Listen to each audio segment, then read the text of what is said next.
छत्रपुर सी घर है पुरी से टीडीपी टीडीपी माने जानते ना तेलुगु देशम पार्टी तेलुगु लोक सी मु पास्टर हैला परे जेते बेले मते ताको सहित निर्बंध हैला परे रेलवे रे गोटे सुजोग आसिला चाकरी करियो परे सी मते कहले तुम जदि रेलवे रे चाकरी करिवो तुमको मु बाहा हेबी नाही बोली कहले मते मु आम घरे केही विश्वास करू नथिबा समय रे मु विश्वास करिछि जीसु को आउ से जीसु मते पाळक देइछंती सेतिकी मो पाए यथेष्ट हालेलुया हालेलुया मते रेलवे चाकरी दरकार नाय मते बेसी पैसा दरकार नाय मते पास्टर दरकार आउ से आजी पाळक सहित बहुत खुशी आमर गोटे अनुष्ठान अच्छी स्टार्ट बोली social team for awareness and rural transformation बोली गोटे अनुष्ठान अच्छी संस्था गोटे ऑर्गेनाइजेशन गोटे अच्छी आम अनुष्ठान मोहना ब्लॉक रे चले छत्रपुर ब्लॉक रे मध्य चले गुणपुर ब्लॉक आ पद्मपुर ब्लॉक गुणपुर ब्लॉक रो 22टा गाँ पद्मपुर ब्लॉक रो 38टा गाँ रे बड़को बस स्टैंड रे देखला बड़को केते केते पिला माने अंध केते केते पिला माने छोटा है कि रही थांती मात्र परमेश्वर मते उत्तम उत्तम पिला देइछंती हालेलुया हालेलुया तत्सहित किछि किछि पिला मानको मु देखुची जे माने दांडर बुलु थांदी एपट से माने कहि पारंती नै भविष्यत तू कोन करिवो से माने कहि पारंती नै किंतु मोर दीटा पिला एते भलो पाठ पढ़ंती प्रभु से मानको एबे मो झियो बीएससी फाइनल ईयर आउ मो पो पीजी करूची से गोटे टॉपर स्टूडेंट गवर्नमेंट तरफरु ताको गोटे कंप्यूटर मध्य मिलिथिना फर्स्ट क्लास स्टूडेंट बोली दी जण बहुत भलो पढ़ंती एक मते भलो पिला देइछंती कथा कहले से माने मानंती सुनंती मो झियो को मु केबे बाडाएनी इन्दी अनैले से कांदी खाली अनैले सरी माने सेते भलो पिला माने मोर पिला माने एते भलो पिला माने मते प्रभु देइछंती आ मो स्त्री जे पालिका मां बहुत कोऑपरेट करछंती बहुत कोऑपरेट करी आजि पर्यंत एतिकी पर्यंत आनिछंती माने प्रति पादरे से मते साहाଯ୍ୟ करिसंती साहस देइछंती जेते बेले मु मिनिस्ट्री करथली गोटे गाँ रे जेते बेले सपोर्ट बंद हे गेला मु कहले गाँ को पळेबी गाँ रे जाई कि माने मु चाष बास करबी बोली कहला परे प्रभु कोन तुमको एथि पई डाकी छंती कि परमेश्वर जदि डाकी छंती परमेश्वर खाइबा को देबे पिंधिबा को देबे आउ तांको कार्य करबा पा से प्रचुर भाव रे आशीर्वाद करबे हालेलुया हालेलुया आपण माने बाहर को गले देखिबे प्रभु चारि चकिया गाड़ी गोटे देई छंती प्रेज द लॉर्ड मु केबे स्वप्न रे मध्य भाबिनी मु केबे चिंता मध्य करि नथि प्रभु सेति के आशीर्वाद कले तो एठी के आसिला परे मु भाबिली पहाड़ ऊपर को ए होरे पहाड़ ऊपर को बथे मु चढ़ुची बोली भाबिली भलो लागिला एटा आजि ठारू आपनकर जहा भी ना थिला थाओ मात्र आजि ठारू परमेश्वरंकर पर्वत होरे पहाड़ हालेलुया परमेश्वरंकर पहाड़ ये परमेश्वरंकर उपस्थिति एठारे अछि आपनकर जेते बेले असुविधा हेबो दुख हेबो जंजाल हेबो समस्या हेबो ए जगह को आसंतु प्रार्थना करंतु परमेश्वर आपनकर डाक सुनिबे आउ आपनकर प्रार्थनार उत्तर देबे कारण एठी परमेश्वरंकर उपस्थिति अछि हालेलुया हालेलुया आज हमें जो विषयटी सुनिबा जो प्रसंग हमें सुनिबा से प्रसंगर ना ईश्वरंकर स्वर ईश्वरंकर स्वर बा ईश्वरंकर डाक आमे बेले बेले आम पिला मानको आमे डाकुछु बेले बेले आम बाप मां को आमे डाकुछु आम सांग साथी को डाकुछु मात्र परमेश्वरंकर डाक ता थारो टिके अलगा आज आमे सेही डाक उपरे चिंता करिबा ध्यान करिबा परमेश्वरंकर डाक एबे एबे हमर क्रिसमस जाईची आउ नुआ वर्ष आसुची परमेश्वर ए नुआ वर्ष रे हमको डाकिबा पाई चाहंती से डाक आम कर्ण रे सुनाइबा को चाहंती हमर नाम धरी से डाकिबा को चाहंती ना धरिकी जक्ष से डाकिबा को चाहंती जे मु तुमको व्यवहार करबा को चाहे आज तांकरी डाक विषय रे आमे आलोचना करिबा ध्यान करिबा प्रथमे जते बेले आमे बाइबल खोलु आदि पुस्तक सेठी प्रथमे गोटे डाकर आसला आमे अनेक प्रकार डाक सुनिचु आज ए डाक सुना 5 प्रकार डाक आज सुनिबा तो से 5 प्रकार डाकरु प्रथम डाक आमे आदि पुस्तक 3 अध्याय 8 रु 12 पद जदि आमे पढु सेठी परमेश्वर डाक बा परमेश्वर रब विषय से लिखा जाए 12 पद रे तहु दिनावसान समय रे 12 पद अछि अच्छा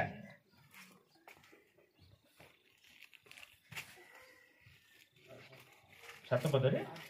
8 पद अच्छा 8 पद रे पढ़ंतु 8 पद तहु दिनावसान समय रे उद्यान मध्य रे गमनागमनकारी सदा प्रभुंकर रब शुणी हालेलुया परमेश्वर आदम को डाकुछंती जेते बेले आदम होबा एदन उद्यान रे थिले एदन उद्यान रे कौन हैला ना साप आसी सेमान को भूलेला तापरे सेमाने से फल खाइला परे कौन हैला ना परमेश्वर जेते बेले आसिले सेतिकी बेले एमाने लुचि गले दीज लुचि जाई छंती गोटे जंगल भीतर गोटे बुदा भीतर लुचि छंती सेतिकी बेले परमेश्वर से लेखा जाइछि गमनागमनकारी चारिआडे बुलुथिबा परमेश्वर जेते बेले आसिले दिनावसान माने संध्या समय जेते बेले आसिले बेले बेले आम शहर मानकरे गोटे मॉर्निंग वॉक थाए इवनिंग वॉक गोटे थाए माने आउ किए किए संध्या समय रे कुआडे कुआडे बुलिबा पई जान सेमिति परमेश्वर संध्या समय रे एठी बुलिबा पई आसथिले एदन उद्यान से जेते बेले आसिले आदम को याडे सियाडे देखुछंती भाई ना नाय जेते बेले से खोजिले आदम गोटे रब आसिला गोटे शब्द आसिला परमेश्वरंकर डाक आदम तुमे केउठारे परमेश्वरंकर रब ता तळको लेखा हेची आदम कहिले प्रभु मु एठी अछि जे मु टिके भीत हेली बा भय हेली टिके डरी गली मु कोन पे डरिलो से गछर फल खाइलो कि तुमे से कहला हो प्रभु खाइली जे तुमे मते जो स्त्री देइथिलो नै ए से स्त्री मते फुसला करि खुआइ जाला मोते इच्छा नथिला मु खाइ नथांती स्त्री मते तुमे देइथिलो जो स्त्री से स्त्री मते खुआइ देला दोषारोप निजे दोष नेबा पाए नाराज आउ जन को दोष तापरे होबा को पचारले होबा ए की कले तुम कोन इटा कलो इनती भूल करिवार थिला कि तुम काहे कि आनी तांको देलो फल नाय प्रभु मु नाय से शैतान मते बेसी फुसला फुसली कला से सर्प मते भूलेला आ मु खाइदेली आ मुफ्ती आनिकी देदेली माने दोषार निज उपर को कौन सी दोष कहीं नेबाकू चाहूना ना आदम नेबाकू चाहूछंती ना हवा नेबाकू चाहूछंती अन्य उपरे दोष लदालदी आम परिवार मानकर मध्य ए प्रकार घटना बेले बेले घटे तो जो एंती हला तू सेंती कलु सेटा कर देला बोली एंती हे गला आमे बेले बेले अनेक समय रे घरे आरंभ हो जाए फाइटिंग और नहीं निजे जुदी सेटा को ग्रहण कर देले ठीक अछि चलिबो आउ टिके आगो को जीवो मात्र बेले बेले तू जोगु एमती हला तू एमती कर देलु तू भात पुड़े देलु तू तरकारी पुड़े देलु तू आज दाली आनिनु तू आज से परिवा आनिनु से झगड़ा से मात्र हम पिला मान को केमती करी के हमें उच्च स्थान को नेबा कोन कोले हे पारिबो से कथा कुआड़े ना हजि जाई थाउछि हमें छोट छोट कथा को नहीं कि बेसी झगड़ा बेसी पाटी तुंड कौन दोषारोप निज उपरे नाय मात्र अन्य उपरे दोष करी मु बेसी भल लोक ये सेमती ना मु कौन एमती कि बेले बेले आमे आउरी कौन करू मु बेसी भल हाँ सीए टिके सीए सीए सीए मु बेसी भल देखो कुआड़े छुईले मध्य बेसी भल आका पार देख तुम कोठी सोच छु मात्र सीए टिके सेमती मु देखुछि ना सीए सेमती अनेक समय आमे सेमती भाबुछु अने नहीं मु बेसी भलो सीए बेसी खराब ए सीए तो औरी बेसी आउ कोना रे बापा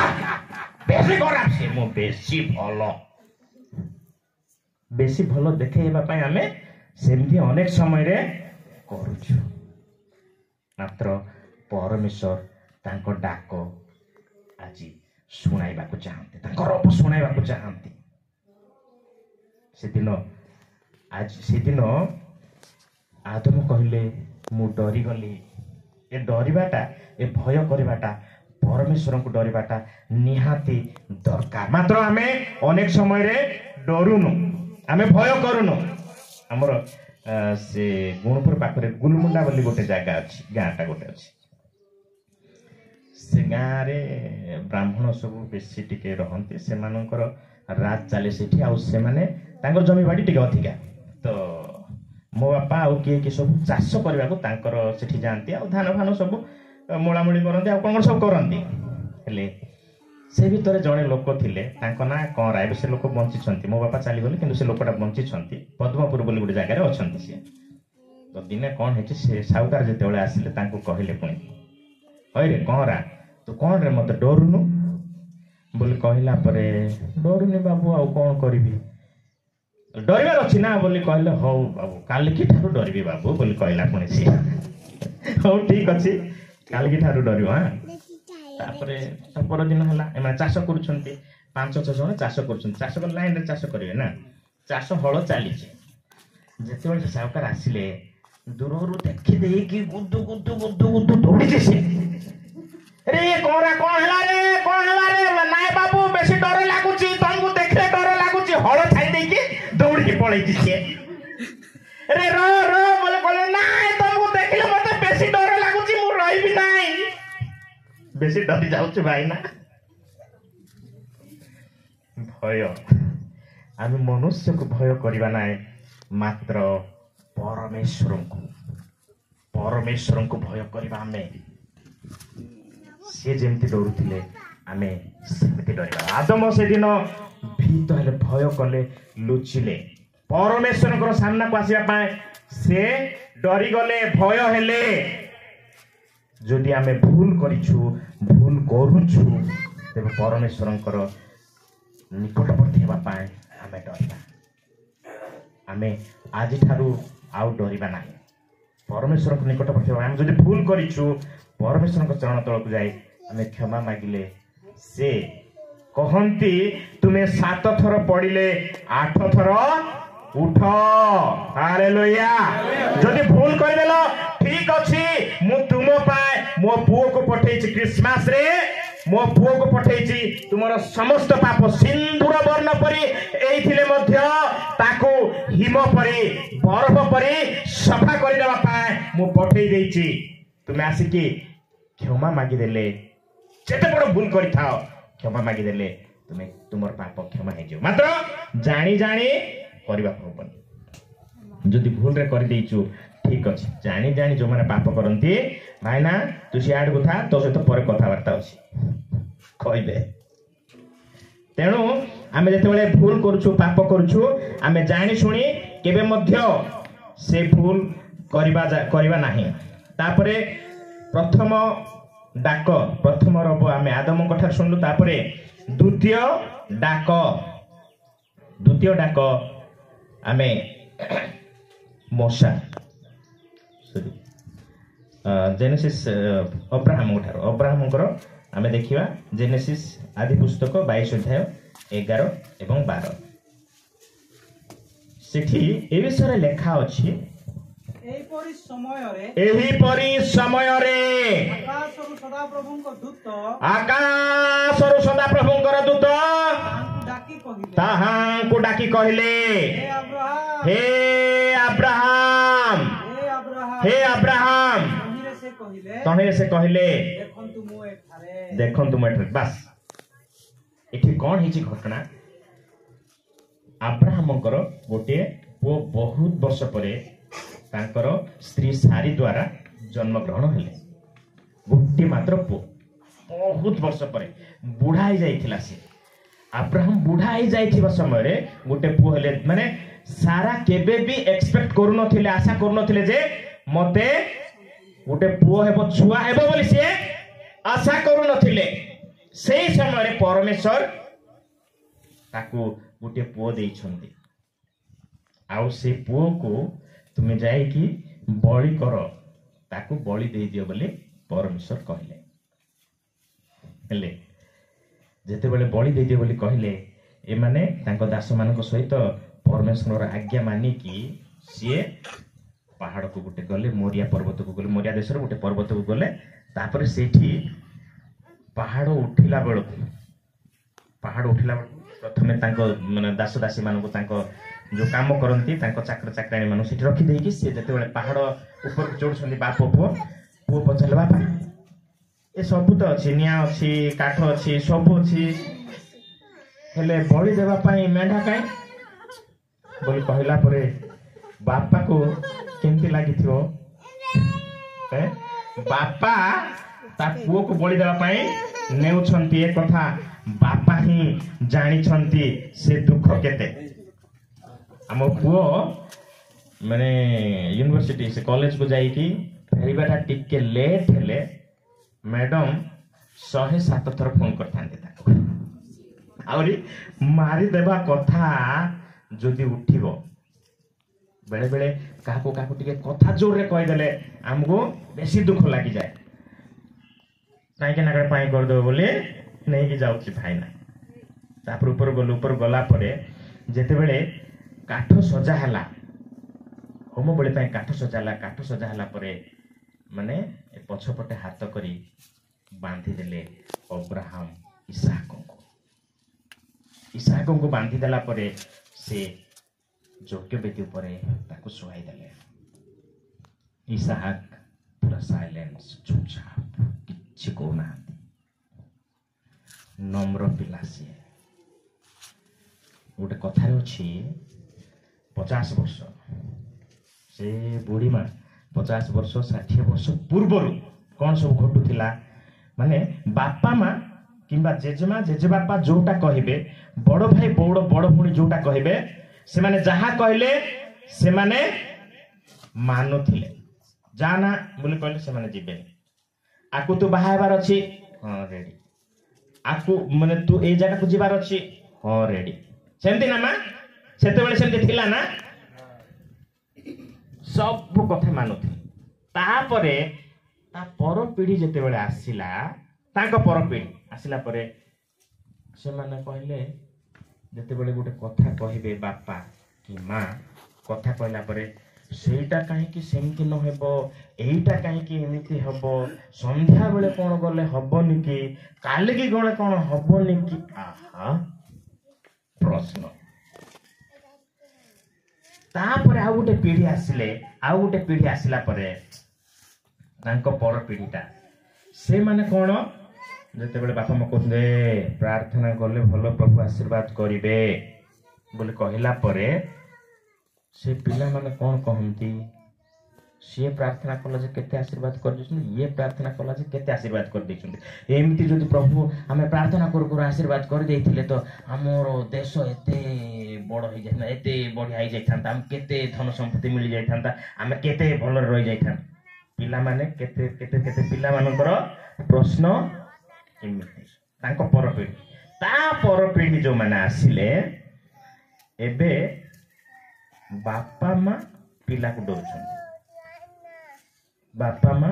ପିଲାକୁ ଡରୁଛନ୍ତି। ସେ କାନ୍ଦିଲେ ଟିକେ ମୋବାଇଲ ତାକୁ ଧରେଇଦେବା, ନହେଲେ କ'ଣ ଖେଳନା ଧରେଇ ଦେଇକି ଆଙ୍କ କାମ ଆଙ୍କେ କରୁଥିବେ। ତାପରେ ଯେତେବେଳେ ଯୌବନ ଅବସ୍ଥାକୁ ଆସିଯିବ, ପୁଅ କି ଝିଅ ବାହାରକୁ ଯାଇଥିବ ବୋଲି ଗଲେ, ପୁଅ ସେଠି କ'ଣ କରିଦେଇଥିବ ନା କ'ଣ, ସେଠି କାହା ସହ ଝଗଡ଼ା ହେଇଥିବ ନା କ'ଣ, କାହାକୁ ମାରିଦେଇଥିବ ନା କ'ଣ, କୋଉଠି ଚୋରି କରିଥିବ ନା କ'ଣ, ଆଉ କ'ଣ କ'ଣ କରିଦେଇଥିବ ନା, ଡର। ବାପା ମା ଛୁଆକୁ ଡରୁଛନ୍ତି। ମାନେ ଏମିତି ପିଢ଼ି ଆସିଗଲାଣି। ମାତ୍ର ଅବ୍ରାହମଙ୍କର ସନ୍ତାନ ଇସାହାକ ସେ ପ୍ରକାର ନଥିଲେ। ବନ୍ଧାବନ୍ଧି କରିକି ସେ ଯୋଗ୍ୟ ବେଦୀ ଉପରେ ପକେଇଦେଲା ପରେ ମଧ୍ୟ ନମ୍ର ଚୁପଚାପ। ଆଉ ଯେତେବେଳେ ସେ ଛୁରୀକା ବାହାର କଲେ ତାକୁ ବଳି ଦେବା ପାଇଁ, ଯେତେବେଳେ ଛୁରୀ ବାହାର କରିଛନ୍ତି ଗୋଟେ ଶବ୍ଦ ଆସିଲା, ଅବ୍ରାହମ। ଦିଥର ପରମେଶ୍ୱର ଡାକିଲେ, ଅବ୍ରାହମ ସାବଧାନ, ବାଳକର ଉପରେ ହସ୍ତ ବିସ୍ତାର କର ନାହିଁ, ତାକୁ ଛୁଇଁବ ନାହିଁ। ତୁମେ ପରମେଶ୍ୱରଙ୍କୁ ଭୟ କରୁଛ, ଆମ୍ଭେ ଜାଣିଗଲୁ। ତୁମେ ପରମେଶ୍ୱରଙ୍କୁ ଡରୁଛ, ତାକୁ ଛୁଇଁବାକୁ ହେବ ନାହିଁ। ତୁମର ଏକମାତ୍ର ପୁତ୍ର ଗୋଟିଏ ବୋଲି ପୁଅକୁ ତୁମେ ବଳି ଦେବା ପାଇଁ ମଧ୍ୟ ତୁମେ ପଛଘୁଞ୍ଚା ହେଲ ନାହିଁ। ଆମେ ଆଜି ଜାଣିଗଲୁ ଯେ ତୁମେ ପରମେଶ୍ୱରଙ୍କୁ କେତେ ଡରୁଛ। ପରମେଶ୍ୱରଙ୍କର ଡାକ ଆସିଲା, ପରମେଶ୍ୱରଙ୍କର ରବ ଆସିଲା। ତାପରେ ଆମେ ଯଦି ଆଉ ଗୋଟେ ଜାଗାରେ ଦେଖିବା, ଯାତ୍ରା ପୁସ୍ତକ 3 ଅଧ୍ୟାୟ 4 ପଦ, ସେଇଠି କ'ଣ ଘଟଣା ହେଇଛି? ମୁଁ ସେ ହୋରେବ ପାହାଡ଼ କଥା କହୁଥିଲି। ୟେସ୍, ସେଇଠି ଲେଖା ହେଇଛି କ'ଣ, ହୋରେବ ସେ ଜିତ୍ରଙ୍କ ଘରେ ଥିଲେ, ତାଙ୍କ ଶ୍ୱଶୁର ଘରେ ଥିଲେ। ସିଏ ମେଣ୍ଢା ଚରେଇବା ପାଇଁ ଯାଇଛନ୍ତି। ମେଣ୍ଢା ଚରେଇବା ପାଇଁ ଯେତେବେଳେ ଯାଇଛନ୍ତି, ସେ ହୋରେବ ପାହାଡ଼ରେ ଅଛନ୍ତି। ସେଠି ଲେଖା ହେଇଛି ପରମେଶ୍ୱରଙ୍କର ପର୍ବତ, ସେଇଟା ପରମେଶ୍ୱରଙ୍କର ଉପସ୍ଥିତ ଥିବା ପର୍ବତ। ସେଇ ଜାଗାରେ ସେ ମେଣ୍ଢା ଚରଉଥିବା ସମୟରେ ଗୋଟେ ବୁଦାରେ ନିଆଁ ଲାଗୁଛି। ନିଆଁ ଲାଗିଲା ବେଳକୁ ଯେତେବେଳେ ସେ ନିଆଁ ଦେଖିଲେ, ଆରେ ନିଆଁ ତ ଲାଗୁଛି, ମାତ୍ର ସେଟା ଜଳି ପୋଡ଼ିକି ଧ୍ୱଂସ ହଉନି କାହିଁକି, ନଷ୍ଟ ହଉନି କାହିଁକି, ପାଉଁଶ ହେଇଯାଉନି କାହିଁକି, କ'ଣ ଏ ଭିତରେ କ'ଣ ରହସ୍ୟ ଅଛି ବୋଲି ପାଖକୁ ଯାଇକି ଟିକେ ଦେଖିବି ବୋଲି ଯେତେବେଳେ ପାଖକୁ ଗଲେ, ନିକଟବର୍ତ୍ତୀ ହେବା ସମୟରେ ଗୋଟିଏ ଡାକ ଆସିଲା, ମୂଷା ତୁମେ ଯେଉଁ ପାଖକୁ ତୁମରି ନିକଟବର୍ତ୍ତୀ ହେଉଛ, ତୁମରି ପାଦର ପାଦୁକା କାଢ଼। ଏଟା ହଉଛି ପବିତ୍ର ଭୂମି, ପବିତ୍ର ସ୍ଥାନ। ତୁମ ପାଦର ପାଦୁକା କାଢ଼ି ଭିତରକୁ ଆସ, ପାଖକୁ ଆସ, ନିକଟବର୍ତ୍ତୀ ହୁଅ। ପରମେଶ୍ୱରଙ୍କର ଡାକ ଆସିଲା, ଆଉ ମୂଷା ତାଙ୍କ ପାଦର ପାଦୁକା କାଢ଼ିଲେ, ନିକଟବର୍ତ୍ତୀ ହେଲେ। ଆମେ ପରମେଶ୍ୱରଙ୍କ ନିକଟବର୍ତ୍ତୀ ହେଲା ବେଳେ, ପରମେଶ୍ୱରଙ୍କର ଚର୍ଚ୍ଚକୁ ଆସିଲା ବେଳେ ଆମର ପାଦର ପାଦୁକା ତ କାଢୁଛୁ, ଆମର ହୃଦୟର ପାପ ରୂପକ ପାଦୁକାକୁ କାଢି ବାହାରେ ରଖି ପରମେଶ୍ୱରଙ୍କ ନିକଟକୁ ଆସିବା ଦରକାର।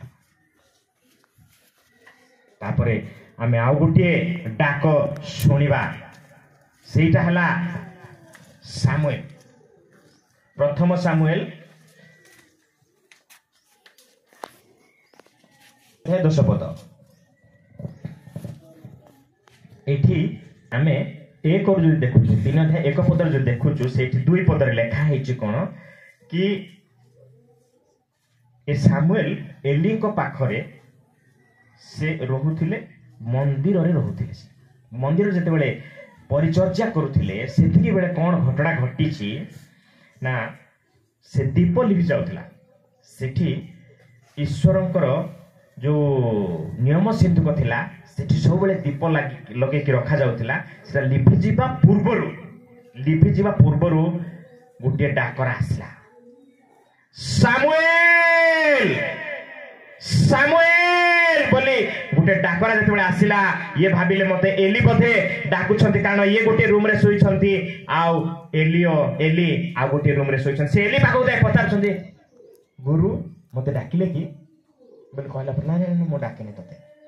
ଯାଇକି ଶୋଇପଡେ ଏମିତି 3 ଥର ପର୍ଯ୍ୟନ୍ତ ଯେତେବେଳେ ଏଲି ପାଖକୁ ଗଲେ ଚତୁର୍ଥ ଥର ବେଳକୁ ଏଲି କହିଲେ ପରମେଶ୍ୱର ନିଶ୍ଚିତ ଭାବରେ ଆକୁ ଡାକୁଅଛନ୍ତି ଯେତେବେଳେ ଆଉ ଥରେ ତମକୁ ଡାକ ଆସିବ ଡାକ ଶୁଣିବ ତୁମେ ସେତିକି ବେଳେ କହିବ ପ୍ରଭୁ ତୁମ୍ଭରି ଦାସ ଶୁଣୁଅଛି ତୁମେ କୁହ এই কথা কহিব বলি কহিলা পরে যেতেবেলে আউ থরে ডাক আসিলা সামুয়েল সামুয়েল বলি যেতেবেলে ডাক আসিলা কুহ প্রভু তোমারি দাস শুনুছি পরমেশ্বর সেটি কହୁଛନ୍ତି তাকে কথা কହୁଛନ୍ତି ଆମେ ଗୁମା ବୋଲି ଗୋଟେ ଗାଁ ଆମ ଗାଁ ପାଖରେ ଅଛି ଗଜପତି ଜିଲ୍ଲାର ଶୁଣିଛନ୍ତି କେବେ ସେଠି ଜଣେ ବେଶୀ ଭକ୍ତ ଲୋକ ଗୋଟେ ଥିଲା ମାନେ ସବୁବେଳେ ପ୍ରାର୍ଥନା କରିବ ସବୁବେଳେ ଚର୍ଚ୍ଚ ଯିବ ବାଇବେଲ ପଢିବ ଏମିତି ସବୁବେଳେ କରୁଥିବ ଆଉ ସେ ବେଶୀ ଭକ୍ତ ଲୋକଟା ଭଲ ଲୋକଟା ତ ସାଧାରଣତଃ ଗାଁ ମାନଙ୍କରେ ସେତେବେଳେ ଏ ଟଏଲେଟ ଫଏଲେଟ ସବୁ ନଥିଲା ତ ସେ ଲୋକଟା ବାହାରକୁ ଝାଡ଼ା ଯାଇଛି ଝାଡ଼ା ନେଇକି ଝାଡ଼ା ଯାଇଛି ତ କ'ଣ ହେଇଛି ନା ଇଏ ଝାଡ଼ା ବସିଛି ଜଣେ ପିଲାଟା ଗଛ ଚଢ଼ିଛି ଗଛ ଚଢ଼ିକି ଇଏ ଯେତେବେଳେ ଝାଡ଼ା ବସିଲା ପରେ ଉଠିକି ଆସିବ ପ୍ରଭୁ କୁହ ପ୍ରଭୁ ତୁମରି ଦାସ ଶୁଣୁଅଛି ବୋଲି ବେଶୀ ଭକ୍ତିରେ କହୁଛି ମାନେ ଯୋଉଠି ଲୁଚି ଥିଲେ ସେମାନେ କରି ହସିଦେଲେ ଆଉ ସିଏ ବି ହସିଦେଲା ପରେ ଟୋକା ମାନେ ଧନ୍ଦା ଚାଲେ ସେମିତି ଡାକରା ଆସିଥିଲା ତାପରେ ଆମେ ଆଉ ଗୋଟିଏ ଡାକରା ଦେଖିବା ଯୋହନ ଲିଖିତ ମଙ୍ଗଳ ସୁଷମାଚାର 11 ଅଧ୍ୟାୟ ସେଠି 43 ପଦ ଆମେ ଦେଖିବା 43 ପଦ ପୂର୍ବରୁ ଘଟଣା ଗୋଟେ ଘଟିଛି କ'ଣ ନା ଯୀଶୁ ଯେତେବେଳେ ସେଠିକି 4 ଦିନ ପରେ ଲାଜାର ମରିଗଲା ପରେ 4 ଦିନ ପରେ ଯୀଶୁ ସେଠି ଗଲେ 4 ଦିନ ପରେ ଯେତେବେଳେ ଗଲେ ସିଏ ସେଠି ମାର୍ଥା ଆଉ ଯୀଶୁଙ୍କ ସହିତ କଥାବାର୍ତ୍ତା କରୁଛନ୍ତି ଲୋକମାନେ ସେଠି ଅଛନ୍ତି ସେ ଯୋଉଠି ଲାଜାରଙ୍କୁ ପୋତା ଯାଇଥିଲା ରଖାଯାଇଥିଲା ସେଇ ଜାଗାକୁ ଯାଇଛନ୍ତି ଆଉ ସେଠି ଯେତେବେଳେ କଥାବାର୍ତ୍ତା ହେଉଛନ୍ତି ତ ଯୀଶୁ ପଚାରିଲେ ମାର୍ଥା ଲାଜାର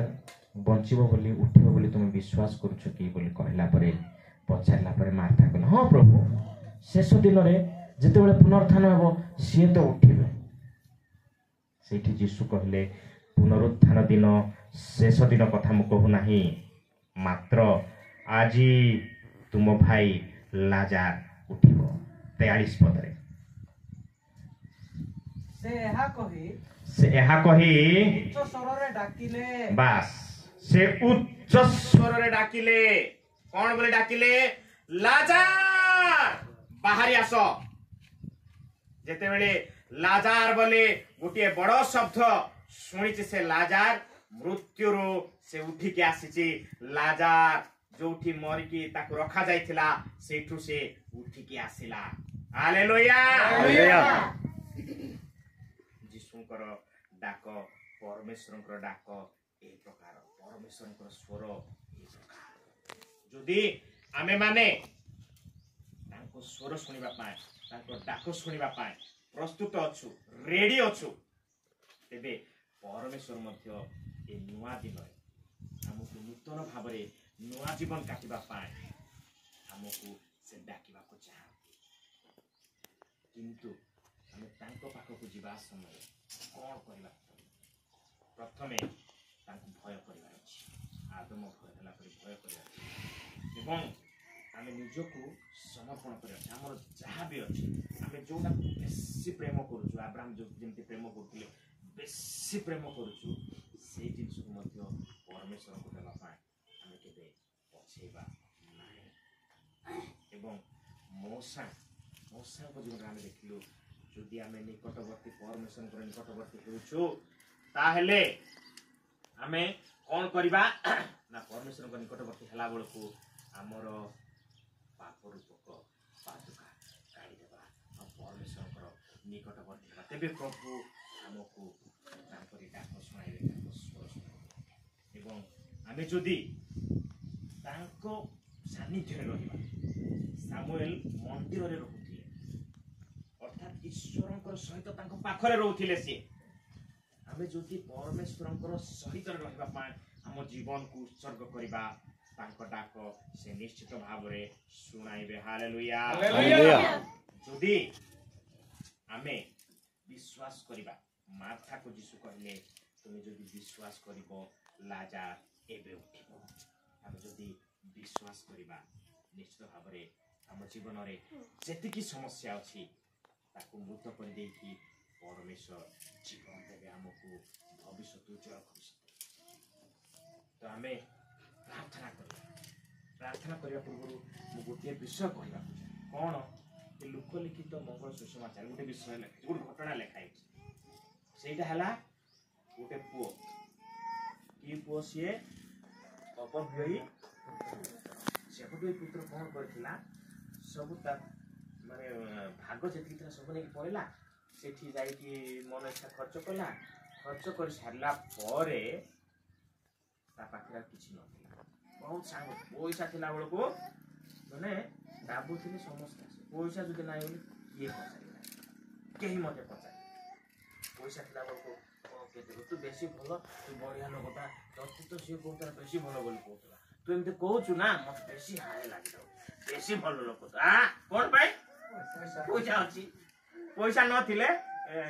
ଚାଲ ସିଆଡ଼େ ପଳେଇବା, ହଁ ନା ନାଇଁ? ପଇସା ଥିଲେ ମା ତୁ ବେଶୀ ଭଲ, ତୁ ବହୁତ ଭଲ ଲୋକ ତୁ, ନାଇଁ କି? ପଇସା ନଥିଲେ ପୁଅ ମତେ ପଇସା ଦଉନି ବୋଲି ପଚାରିବନି, ଝିଅ ମତେ ପଚାରିବ, ସତ ନା ନାଇଁ? ତ ସେମିତି ତା ପାଖରେ ପଇସା ଥିଲା ବେଳକୁ ବେଶୀ ସାଙ୍ଗସାଥି ହେଇଗଲା, ମାତ୍ର ପଇସା ନଥିଲା ବେଳକୁ ତା ପାଖରେ କେହି ନାହିଁ। ସେ ଗୀତ ଗୋଟେ ମୁଁ ଗାଇବି ଏବେ। ସେ ଗୀତରେ ସେମିତି ଗୋଟେ ଲେଖା ହେଇଛି କ'ଣ, ମାନେ ପଇସା ଥିଲା ବେଳକୁ ସମସ୍ତେ ସାଙ୍ଗ, ପଇସା ନଥିଲା ବେଳକୁ କିଏ ନାହିଁ। ପଇସା ଥିଲା ବେଳକୁ ମୁଁ ଅଛି ତୋ ପାଇଁ ମୁଁ ଲଢ଼ିବି, ମୁଁ ରେଡି ଅଛି। ମାତ୍ର ପଇସା ସରିଗଲା ପରେ, ଅସୁବିଧା ପଡ଼ିଲା ବେଳକୁ, ବିପଦ ପଡ଼ିଲା ବେଳକୁ କେହି ପଚାରିବେ। ମାନେ ସେମିତି ଗୋଟେ ଗୀତ, ତେଲୁଗୁ ଗୀତଟା ଗାଇବି, ତାପରେ ଆମେ ପ୍ରାର୍ଥନା କରିବା। ఎవరు లేక ఒంటరినై అందరికీ దూరమై అనాథగా నిలిచాను, రావాలేసయ్యా నువ్వు రావాలేసయ్యా। ମୁଁ ସମସ୍ତଙ୍କୁ ଛାଡ଼ିକି ଏକାକୀ ହେଇଗଲି, ମୁଁ ଅନାଥ ହେଇଗଲି, ମୋ ପାଖରେ କେହି ନାହାନ୍ତି। ପ୍ରଭୁ ଯୀଶୁ ତୁମେ ଆସିବାର ଅଛି। ସିଏ ଅପବ୍ୟୟୀ ପୁତ୍ର ଚାଲି ଚାଲି ଗଲା ବେଳକୁ ରାତି ହେଇଛି, ବର୍ଷା ହଉଛି, ତାକୁ ସୁରକ୍ଷା ଦେବା ପାଇଁ କେହି ନାହାନ୍ତି, ତାକୁ ପଚାରିବା ପାଇଁ କେହି ନାହାନ୍ତି, କାନ୍ଦୁଛି ସିଏ, ମାନେ ମୋ ପାଖରେ କେହି ନାହାନ୍ତି, ସେ କାନ୍ଦୁଛି, ଗୀତ ଗାଉଛି, ఎవరు లేక ఒంటరినై అందరికీ దూరమై అనాథగా నిలిచాను, రావాలేసయ్యా నువ్వు రావాలేసయ్యా। నేనున్నానని అందరూ అంటారు, కష్టాలు బాధలు తొలగిపోతారు। నేనున్నానని అందరూ అంటారు, కష్టాలు బాధలు తొలగిపోతారు. దీనుడనై అందుడనై అనాథగానే నిలిచాను. దీనుడనై అందుడనై అనాథగానే నిలిచాను. నువ్వు రావాలేసయ్యా, నువ్వు రావాలేసయ్యా, నువ్వు రావాలేసయ్యా, నువ్వు రావాలేసయ్యా, నువ్వు రావాలేసయ్యా. ఎవరు లేక ఒంటరినై అందరికీనే దూరమై, ఎవరు లేక ఒంటరినై అందరికీనే దూరమై అనాథగా నిలిచాను. నువ్వు రావాలేసయ్యా, నువ్వు రావాలేసయ్యా, నువ్వు రావాలేసయ్యా.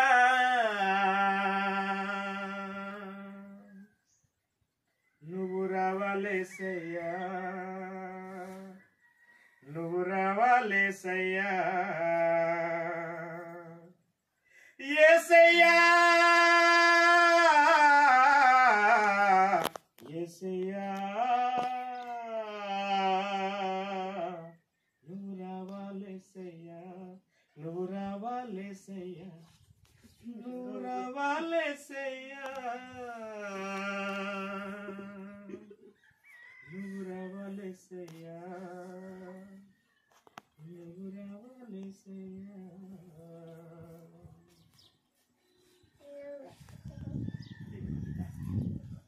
ধন্যবাদ করছি।